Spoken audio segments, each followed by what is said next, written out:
വിശുദ്ധ ലൂക്കാസ് സുവിശേഷം അധ്യായം 10. അക്കാലത്ത് ഒരു നിയമജ്ഞൻ എഴുന്നേറ്റ് നിന്ന് യേശുവിനെ പരീക്ഷിക്കുവാൻ ചോദിച്ചു, ഗുരു, നിത്യജീവൻ അവകാശമാക്കുവാൻ ഞാൻ എന്തു ചെയ്യണം? യേശു ചോദിച്ചു, നിയമത്തിൽ എന്ത് എഴുതപ്പെട്ടിരിക്കുന്നു? നീ എന്ത് വായിച്ചിരിക്കുന്നു? അവൻ ഉത്തരം പറഞ്ഞു, നീ നിന്റെ ദൈവമായ കർത്താവിനെ പൂർണ്ണ ഹൃദയത്തോടും പൂർണ്ണ ആത്മാവോടും പൂർണ്ണ ശക്തിയോടും പൂർണ്ണ മനസ്സോടും കൂടി സ്നേഹിക്കണം, നിന്റെ അയൽക്കാരനെ നിന്നെ പോലെയും. യേശു പ്രതിവചിച്ചു, നീ ശരിയായി തന്നെ ഉത്തരം പറഞ്ഞു. ഇതനുസരിച്ച് പ്രവർത്തിക്കുക, നീ ജീവിക്കും. എന്നാൽ അവൻ തന്നെ സാധൂകരിക്കുവാൻ ആഗ്രഹിച്ച് യേശുവിനോട് ചോദിച്ചു, ആരാണ് എൻ്റെ അയൽക്കാരൻ? യേശു പറഞ്ഞു, ഒരുവൻ ജെറൂസലേമിൽ നിന്ന് ജെറീക്കോയിലേക്ക് പോവുകയായിരുന്നു. അവൻ കവർച്ചക്കാരുടെ കയ്യിൽപ്പെട്ടു. അവർ അവൻ്റെ വസ്ത്രങ്ങൾ ഉരിഞ്ഞെടുത്ത് അവനെ പ്രഹരിച്ച് അർദ്ധപ്രാണനാക്കിയിട്ട് പോയിക്കളഞ്ഞു. ഒരു പുരോഹിതൻ ആ വഴി വന്നു. അവനെ കണ്ട് മറുവശത്തുകൂടി കടന്നുപോയി. അതുപോലെ ഒരു ലേവായനും അവിടെ വന്നപ്പോൾ അവനെ കണ്ടുവെങ്കിലും കടന്നുപോയി. എന്നാൽ ഒരു സമരിയക്കാരൻ യാത്രമധ്യേ അവൻ കിടക്കുന്ന സ്ഥലത്ത് വന്നു. അവനെ കണ്ട് മനസ്സലിഞ്ഞ് അടുത്ത് ചെന്ന് എണ്ണയും വീഞ്ഞുമൊഴിച്ച് അവൻ്റെ മുറിവുകൾ വച്ചു കെട്ടി തൻ്റെ കഴുതയുടെ പുറത്ത് കയറ്റി ഒരു സത്രത്തിൽ കൊണ്ടുചെന്നു അവനെ പരിചരിച്ചു. അടുത്ത ദിവസം അവൻ സത്രം സൂക്ഷിപ്പുകാരൻ്റെ കയ്യിൽ 2 ദിനാറ് കൊടുത്തിട്ട് പറഞ്ഞു, ഇവൻ്റെ കാര്യം നോക്കിക്കൊള്ളണം. കൂടുതലായി എന്തെങ്കിലും ചിലവാകുന്നുവെങ്കിൽ ഞാൻ തിരിച്ചു വരുമ്പോൾ തന്നുകൊള്ളാം. കവർച്ചക്കാരുടെ കയ്യിൽപ്പെട്ട ആ മനുഷ്യന് ഈ മൂവരിൽ ആരാണ് അയൽക്കാരനായി വർദ്ധിച്ചത്? അവനോട് കരുണ കാണിച്ചവൻ എന്ന് ആ നിയമജ്ഞൻ പറഞ്ഞു. യേശു പറഞ്ഞു, നീയും പോയി അതുപോലെ ചെയ്യുക. ഈശോയിൽ ഏറ്റവും സ്നേഹമുള്ള പ്രിയ ദൈവമക്കളെ, ഈ വിശുദ്ധ പ്രഭാതത്തിൽ നാം ദൈവതിരുസന്നിധിയിൽ പ്രാർത്ഥനാപൂർവമായിരിക്കുമ്പോൾ സാഹോദര്യ സ്നേഹത്തിൻ്റെ ആത്മീയത ധ്യാനിക്കാം. ആണ്ടുവട്ടത്തിൻ്റെ 15ാമത്തെ ഞായറാഴ്ച ഇന്ന് ഏറെ അർത്ഥസമ്പുഷ്ടമായ തിരുവചനങ്ങളിലൂടെ ദൈവമായ കർത്താവ് മക്കളായ നമ്മെ തൻ്റെ കാരുണ്യത്തിലേക്ക്, തൻ്റെ കൃപയുടെ പദ്ധതിയിലേക്ക് സ്വാഗതം ചെയ്യുന്നു. നിയമാവർത്തന പുസ്തകത്തിലെ ആദ്യ വായനയിൽ വിശുദ്ധ ഗ്രന്ഥത്തിൻ്റെ മഹത്വത്തെ മോസസ് വഴി പിതാവായ ദൈവം ജനത്തിന് നൽകുന്നു. ഈ ഗ്രന്ഥത്തിൽ എഴുതപ്പെട്ടിരിക്കുന്ന എല്ലാ കൽപ്പനകളും ചട്ടങ്ങളും നിയമങ്ങളും അനുസരിക്കുന്നതിനായി നീ നിൻ്റെ ദൈവമായ കർത്താവിൻ്റെ വാക്കു കേൾക്കുകയും പൂർണ്ണ ഹൃദയത്തോടും പൂർണ്ണ ആത്മാവോടും കൂടെ അവിടുത്തെ കൽപ്പനകൾ പാലിക്കുകയും ചെയ്യുക. നീ അനുഗ്രഹീതനാകും. വചനം നിനക്ക് സമീപസ്ഥമാണ്, അത് നിൻ്റെ അധരങ്ങളിലും ഹൃദയത്തിലുമുണ്ട്, അത് നീ പ്രാവർത്തികമാക്കുക എന്നുകൂടി ഇന്നത്തെ ആദ്യ വായന നമ്മെ പഠിപ്പിക്കുന്നു. അപ്പോസ്തലനായ പൗലോസ് കൊളോസ്യർക്ക് എഴുതിയ ലേഖനത്തിൽ നിന്നാണ് ഇന്നത്തെ 2ാമത്തെ വായന. ക്രിസ്തു എല്ലാറ്റിനും മുമ്പുള്ളവനാണെന്നും അവനിൽ സമസ്തവും സ്ഥിതി ചെയ്യുന്നുവെന്നും അവൻ സഭയാകുന്ന ശരീരത്തിൻ്റെ ശിരസ്സാണെന്നും അവൻ എല്ലാറ്റിൻ്റെയും ആരംഭവും മരിച്ചുവെന്നു നിന്നുള്ള ആദ്യജാതനുമാണ് എന്ന് അപ്പോസ്തലൻ പറയുന്നു.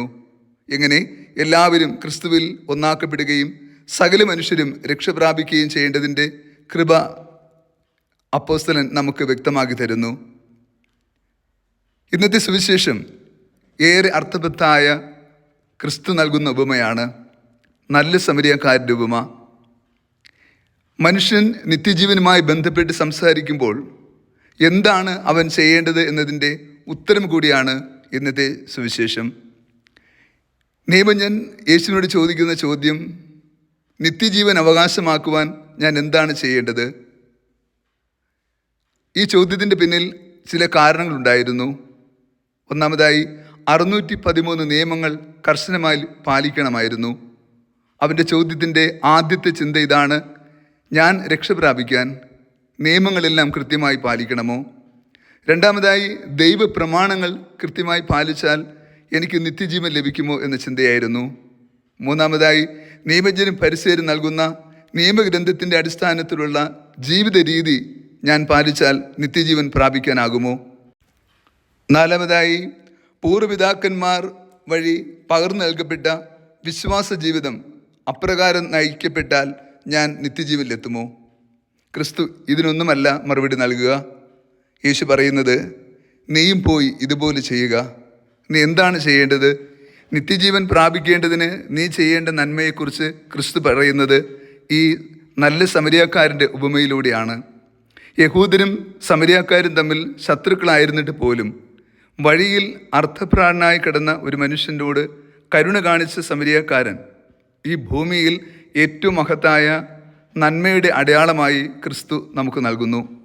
മറ്റുള്ളവരുടെ ജീവിതത്തിൻ്റെ നൊമ്പരങ്ങളും പ്രയാസങ്ങളും കണ്ടിട്ട് കടന്നു പോകുന്നവരാകരുത് എന്ന് നമ്മെ ഓർപ്പെടുത്തുകയാണ്.